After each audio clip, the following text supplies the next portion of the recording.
మనం lens cut issue చూసినాము, హిందువుల్ని ఎలా ట్రీట్ చేశారు. అలాగే టీసీఎస్ లాంటి కంపెనీస్ను కూడా చూసినాము, అక్కడ ఎలా మతం మార్చే ప్రయత్నం చేస్తున్నారు. అలాగే జిమ్స్లో కూడా చూడండి, చాలా జిమ్ముల్లో హిందూ ఆడవాళ్ళని ట్రాప్ చేసి వాళ్ళని మతం మార్చే ప్రయత్నం చేస్తున్నారు. అలాగే లవ్ జిహాదీ అని ఇష్టం వచ్చినట్లు ఏ ప్రయత్నాన్ని వాళ్ళు వదలటం లేదు.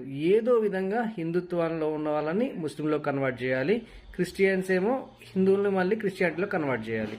వాళ్ళది అదే పని. హిందువులు మాత్రమే మతాన్ని తలకెక్కించుకోకుండా వాళ్ళు ఒక దేవుని దేవుళ్లాగా చూస్తారు. కష్టం వచ్చినా నష్టం వచ్చినా కళ్ళు మూసుకొని గుడికి వెళ్ళడమో ఏదో చేసుకొని వాళ్ళు వాళ్ళ మతాన్ని రిలీజియస్ని పాటించుకుంటూనే ఈ మత పిచ్చి అనేది హిందువులకు ఉండదు. ఈ దేశంలో ఉన్న హిందువుల్ని ఒకవైపు క్రిస్టియన్స్ ఒకవైపు ముస్లిమ్స్ ఎలా మతం మార్చాలి, ఈ దేశంలో హిందూ పర్సంటేజ్ అనేది తగ్గి వేరే కమ్యూనిటీల పర్సంటేజ్ పెరిగి ఈ దేశం అనేది హిందూ దేశంగా కాకుండా మెజారిటీ హిందువులు ఉన్న దేశం కాకుండా చేయాలన్నదే అందరి ప్రయత్నము.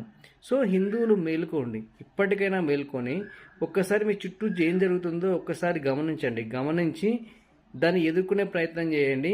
నన్ను అడిగితే ఎస్సీ/ఎస్టీ అట్రాసిటీ యాక్ట్ ఎలానో, అడ్వకేట్ ప్రొటెక్షన్ యాక్ట్ ఎలానో, అలాగే స్పెసిఫిక్గా హిందువులకు కూడా హిందూ ప్రొటెక్షన్ యాక్ట్ అనేది ఒకటి తీసుకురావాలి.